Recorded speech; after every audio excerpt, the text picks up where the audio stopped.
जाते हैं। ठीक है,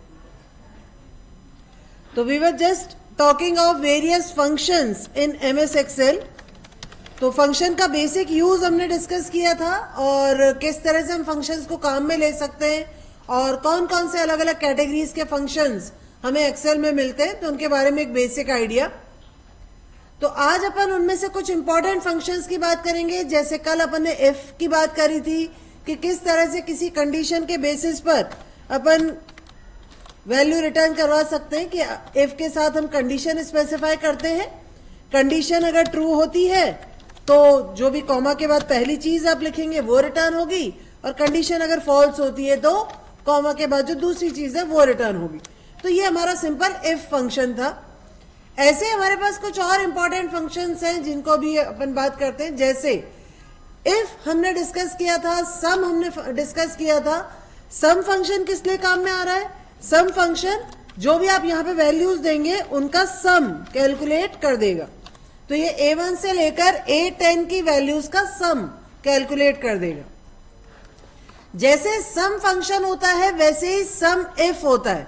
सम इफ फंक्शन क्या करता है? जैसे नॉर्मल सम फंक्शन तो सारी वैल्यूज को जोड़ देगा। सम इफ फंक्शन में अपन कंडीशन दे सकते हैं कि हमें केवल उन्हीं वैल्यूज को जोड़ना है जो ग्रेटर देन 10 है। ठीक है, मान लीजिए यहां पर तो हमने लिखा सम A1 से A10, तो इसका मतलब वो A1 से लेकर A10 तक की सारी वैल्यूज को जोड़ देगा। लेकिन सम इफ में अपन क्या दे सकते हैं? कंडीशन दे सकते हैं। जैसे यहां पर हमने दे दिया कि A2 से लेकर A5 की वैल्यूज जोड़नी है, लेकिन वही वैल्यूज जोड़ेंगी केवल जो ग्रेटर देन 1,60,000 है। ठीक है, केवल उन्हीं वैल्यूज को हम ऐड करेंगे जो ग्रेटर देन 16,000। ठीक है, तो सम इफ में अपन क्या दे सकते हैं? कंडीशन दे सकते हैं। सम इफ में हम कंडीशन दे सकते हैं कि हमें सारी वैल्यूज नहीं जोड़नी, केवल वो वैल्यूज जोड़नी है जिनके लिए ये कंडीशन ट्रू हो। ठीक है, तो इस तरह से we can use sum if. Sum if में हमारे पास दूसरा ऑल्टरनेटिव ये भी होता है कि हम सम इफ फंक्शन जो यूज कर रहे हैं, तो सबसे पहले तो हम ये बता दें कि हमें कौन सी वैल्यूज जोड़नी है। सबसे पहले तो हम ये बता दें कौन सी वैल्यूज जोड़नी है और फिर अलग अलग कंडीशंस दे दें। जैसे मैं चाहती हूं कि भाई A1 से लेकर A10 की वैल्यूज जुड़ जाएं, लेकिन केवल उनके लिए जिनकी B1 से लेकर B10 की वैल्यू ग्रेटर देन 6,000 हो। मतलब हम ऐड हमें कुछ और करना है, लेकिन कंडीशन हम किसी और पर लगाना चाहते हैं। तो सम इफ फंक्शन में हमारे पास मल्टीपल कंडीशंस लगाने का ऑप्शन भी होता है। हम चाहे तो अपनी बेस वैल्यू पे कंडीशन लगा सकते हैं, और हम चाहे तो सम हमें कुछ और करना है, सम तो हमें A1 से A10 का करना है, लेकिन कंडीशन हम लगा रहे हैं B1 से B10 के बीच में। तो इस तरह से सम इफ फंक्शन हम यूज कर सकते हैं। एक बार इसका एग्जांपल देखते हैं। सम इफ किस लिए काम में आ रहा है? पहली बात तो कंडीशन के बेसिस पर सम करने के लिए। जैसे मान लीजिए ये अपनी कुछ वैल्यूज हैं, यहां पर अपना डेटा है जिसमें अपने प्रॉपर्टी की वैल्यू और उससे जुड़ा हुआ उसका कमीशन, ये हमारे पास कुछ डेटा पड़ा हुआ है। ठीक है, तो प्रॉपर्टी की वैल्यू अगर 1 लाख है तो 7,000 कमीशन, 2 लाख है तो 14,000, 3 लाख है तो 21,000। ठीक है, अब हमने क्या किया कि जिस प्रॉपर्टी की वैल्यू 1,60,000 से ज्यादा है तो उनका टोटल कमीशन कितना होगा।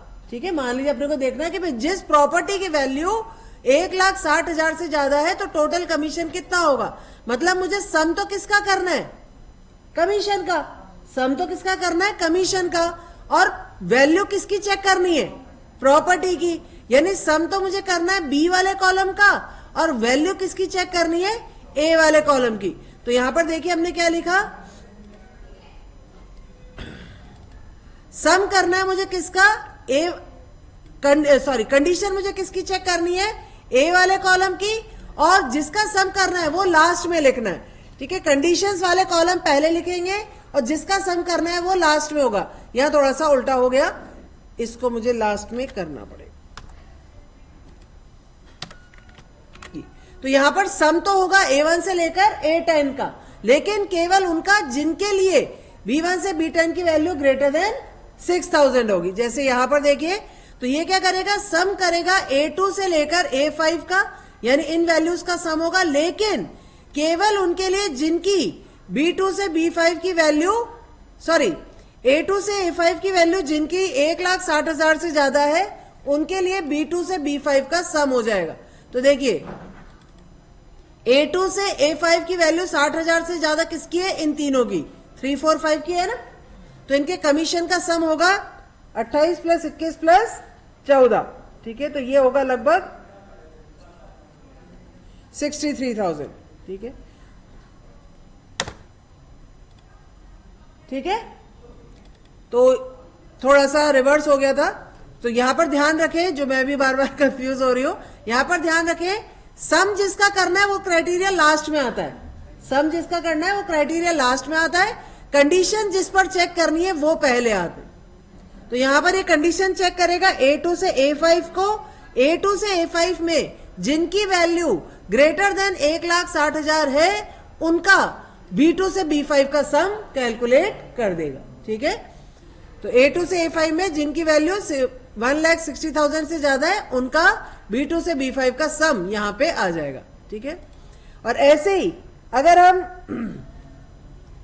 जिनकी वैल्यू 1,60,000 से ज्यादा है, उतनी प्रॉपर्टीज का सम, अब की बार हम सम भी किसका करना चाह रहे हैं? प्रॉपर्टी का ही, ठीक है। तो यहां पर देखिए हमने डायरेक्ट लिख दिया। अगर मैं यहां पर वापस से A2 से A5 भी लिख देती तो भी कोई दिक्कत नहीं थी, ठीक है। बात को समझे। पहले तो हम आते कंडीशन, तो यहां पर सम इफ अगर A2 से A5 की वैल्यू 1,60,000 से ज्यादा है, तो सम कैलकुलेट कर दो किसका? A2 से A5 का। तो कुल मिला के वो प्रॉपर्टीज जिनकी वैल्यू 1,60,000 से ज्यादा है, उनका सम हो जाएगा। तो 4, 5, 6, 7, 8, 9, यानी 9 लाख इसका आंसर आएगा, ठीक है। यहां पर ध्यान देने वाली बात यह है कि अगर जो आप रेंज दे रहे हो, जिसकी कंडीशन आपको चेक करनी है, जो आप रेंज दे रहे हो जिसकी कंडीशन आपको चेक करनी है, उसी का अगर आपको सम कैलकुलेट करना है, तो आप वो दोबारा न लिखें तो भी वो अपने आप कैलकुलेट कर लेगा, ठीक है। जिस पर आप कंडीशन चेक कर रहे हो, अपन यहां पे कंडीशन किसकी चेक कर रहे हैं? A2 से A5 की। तो जिस पर आप कंडीशन चेक कर रहे हो, अगर उसी का सम कैलकुलेट करना है, तो आपको वो दोबारा लिखने की जरूरत नहीं है। अगर लिख भी दोगे तो भी कोई प्रॉब्लम नहीं है। तो इससे क्या होगा? A2 से A5 तक जिसकी वैल्यू ग्रेटर देन 1,60,000 है, उसका सम कैलकुलेट हो जाएगा। अगर अपने को सम किसी और का कैलकुलेट करना होता तो कॉमा करके अपन वो वैल्यू लिख देते, लेकिन अभी मुझे सम भी A2 से A5 का ही करना है, तो इसीलिए मैंने उसको एक हटा दिया। अब जिनकी कमीशन, जिनकी प्रॉपर्टी वैल्यू 3 लाख है, मुझे उनका कमीशन चेक करना है, ठीक है। जिनकी प्रॉपर्टी वैल्यू 3 लाख है, उसका कमीशन। तो यहां पर मैंने कर दिया सम इफ A2 से A5 की वैल्यू अगर 3 लाख है, तो मुझे B2 से B5 का सम चाहिए। तो अभी तो चलो एक ही प्रॉपर्टी है 3 लाख वाली, अगर 2-3 होती तो उन सबका सम आ जाता, ठीक है। अगर 2-3 प्रॉपर्टीज होती तो उन सबका सम आ जाता। एक बार डाल के देख लेते।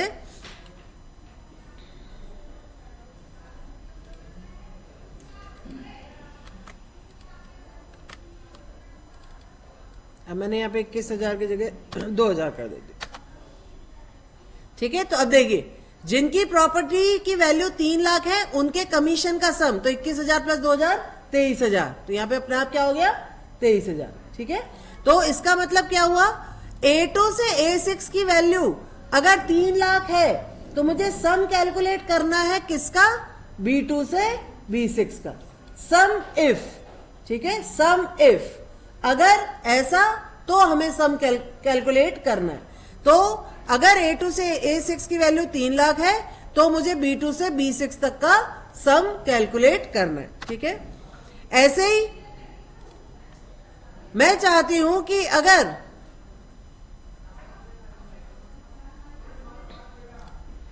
प्रॉपर्टी की वैल्यू इससे ज्यादा हो, ये यहां पर कोई वैल्यू लिखी है 2,50,000, तो अगर प्रॉपर्टी की वैल्यू इससे ज्यादा है, तो उसके कमीशन का सम मुझे कैलकुलेट करना है।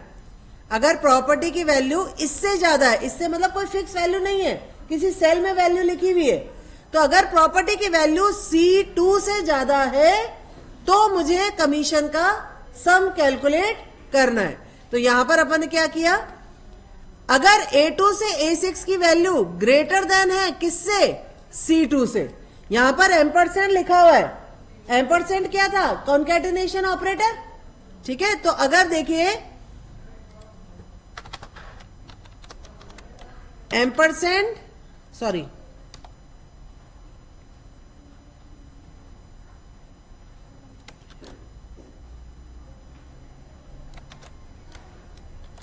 ऐसे लिखा हुआ है, ठीक है, एक स्ट्रिंग है ऐसे लिखा हुआ है, तो एंड का काम क्या होता है, स्ट्रिंग्स को जोड़ना ना। तो कुल मिला के ये क्या हो गया, ये हो गया ग्रेटर देन C2, ये ग्रेटर देन C2 ही तो बना, ठीक है।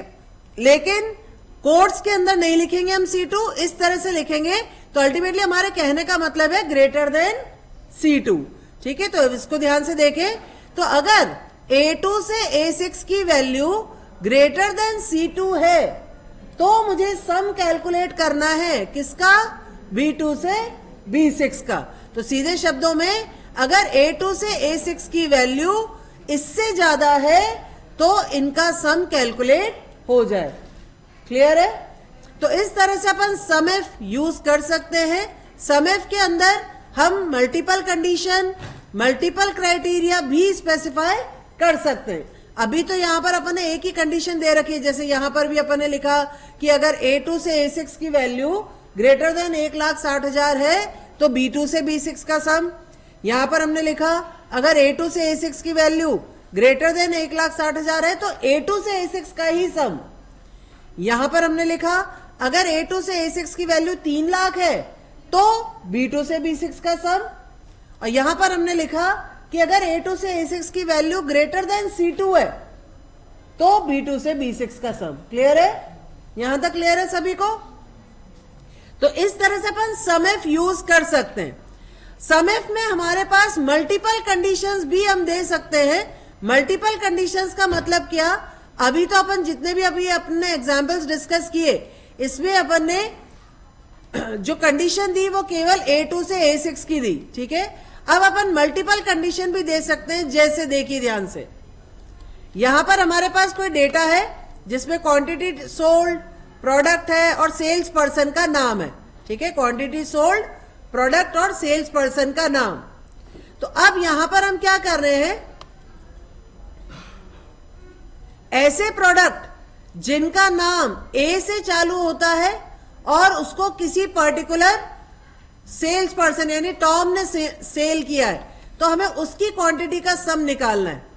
मतलब ऐसे प्रोडक्ट जो कि जिनका नाम ए से चालू होता है और जिनको टॉम ने सेल किया है, हमें उनकी सेल्स का टोटल निकालना है। ध्यान से सुनिए, ऐसे प्रोडक्ट जो ए से चालू हो रहे हैं, तो ए से चालू होने वाले ये 4, लेकिन जिसका सेल किसने किया है, टॉम ने किया है। जिसकी सेल किसने की है, टॉम ने की है। तो अब टॉम के द्वारा सेल किए गए कौन से हैं, यही 2 बचे। तो इनका सम कितना हो गया, 5 + 15 20, ठीक है। तो इसको देखिए, अब यहां पर देखिए, यहां पर क्राइटेरिया उल्टा हो गया। जब अपन मल्टीपल कंडीशंस देते हैं तो जिसका सम करना होता है वो आगे आगे लिखा होता है, इसीलिए मेरे को थोड़ा सा शुरू में कंफ्यूजन हो गया था। जब मल्टीपल कंडीशंस देते हैं तो जिसको जोड़ना है उसका वो आगे आगे लिखा जाता है। तो यहां पर सम इफ, अब यहां पर ध्यान से देखिए, सम इफ से इफ्स, क्योंकि हम मल्टीपल कंडीशंस दे रहे हैं, हम यहां पर मल्टीपल कंडीशंस दे रहे हैं, इसलिए सम इफ्स, ठीक है। तो यहां पर हमने दिया मुझे सम करना है किसका, A2 से A9 का। बट कंडीशन क्या है, कंडीशन यह है कि B2 से B9 की वैल्यू तो A स्टार मतलब A से चालू हो, बाद में कुछ भी हो। वाइल्ड कार्ड पढ़े थे ना डॉस में, वही स्टार है यहां पे। तो यहां पर B2 से B9 की वैल्यू A स्टार हो, A स्टार मतलब चालू तो A से होगी, बाद में कुछ भी। तो यानी A2 से A9 की वैल्यू का सम हो जाएगा, जिनके लिए B2 से B9 की वैल्यू A से चालू होती होगी और दूसरी कंडीशन हमने क्या दे दी, C2 से C9 की वैल्यू क्या होगी, टॉम। तो सीधे शब्दों में A2 से A9 का सम अगर B2 से B9 की वैल्यू A से चालू हो एंड साथ में सेल्स पर्सन कौन हो, टॉम, तो यहां पर हमें उसका सम मिल गया।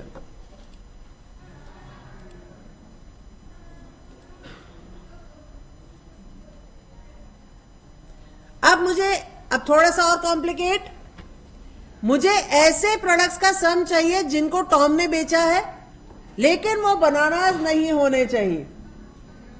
ठीक है, मुझे टॉम के द्वारा बेचे गए प्रोडक्ट्स का सम चाहिए लेकिन वो बनाना नहीं होने चाहिए, नॉट इक्वल्स टू।